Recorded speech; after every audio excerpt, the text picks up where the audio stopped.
Okay, so we're going to talk about infinite limits today. Um, Now, when we have a function that's approaching a number and it's not being bounded, meaning that there is no number that it's going to, it's just decreasing or increasing without bound to around a certain x value, then that's what we call an infinite limit. Um, Now we have to look at these infinite limits from the left and right side of wherever that unbounded behavior is occurring to tell what's going on with this function.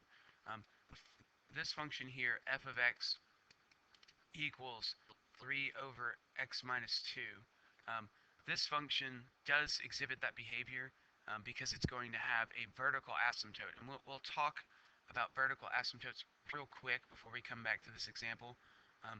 A vertical asymptote, and you can read this definition, is any is going to occur when you have any rational functions, which, remember, rational functions just like a ratio.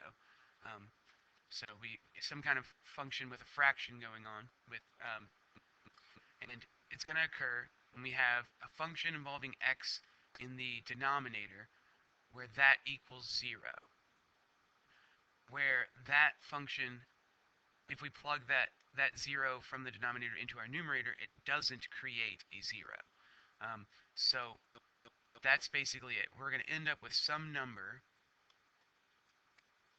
over a 0.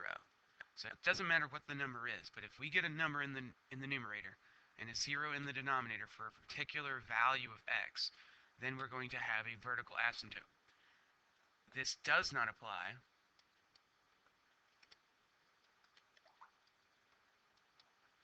to 0 over 0, or what we call the indeterminate form. So 0 over 0, that will not give us a vertical asymptote, but any number over 0 will. So we go back to our example.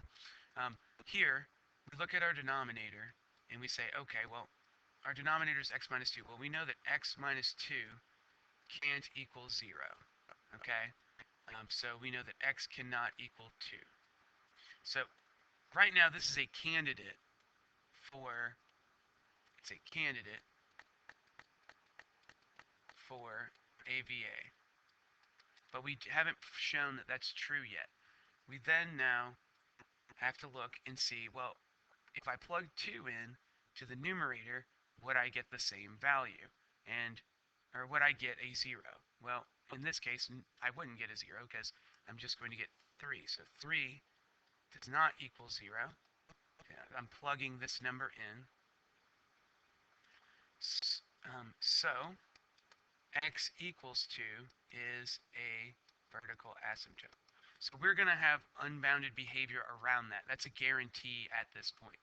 If we had gotten our numerator to equal 0, then we would have had to do a little bit more work, and that would have shown that we were not going to have a vertical asymptote in that case.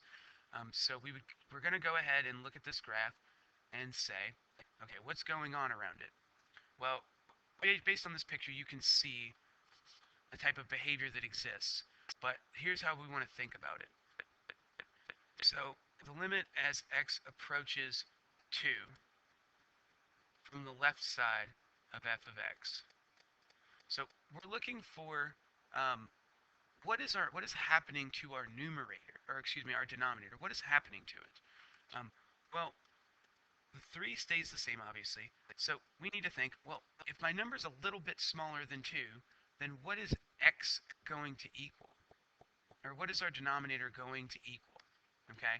Well, think of numbers that are slightly less than 2. It's like 1.9 or 1.999. If we were to plug those numbers in to x, what kind of value would we get in our denominator? Would we get a positive or negative number? Well, if I have a number that is less than 2, so that's what that 2 minus means, a number less than 2, and I take away 2 from it, I'm guaranteed that I'm going to get a negative number. Okay, so this is going to give me a negative number, and the closer I get to this 2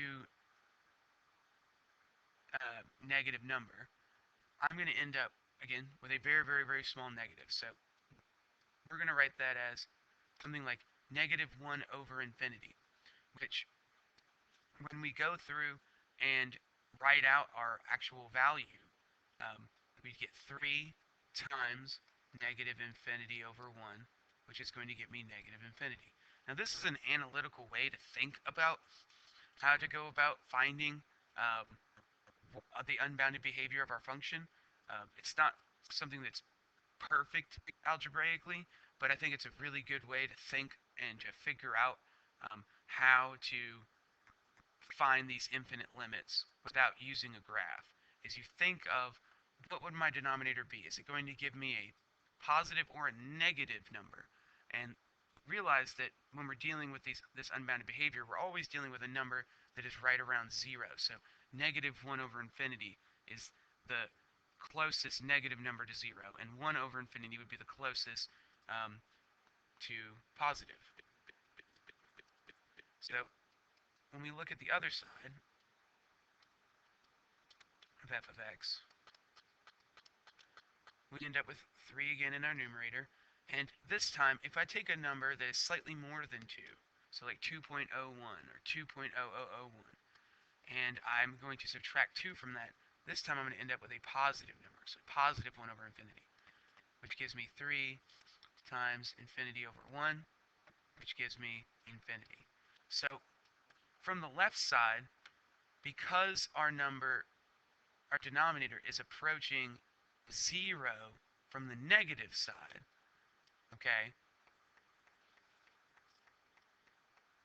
then we're going to have this decreasing behavior, which gives us an unbounded limit at negative infinity just on the left side. And on the right side, because our denominator is very, very close to 0 but positive, we end up with a positive infinity.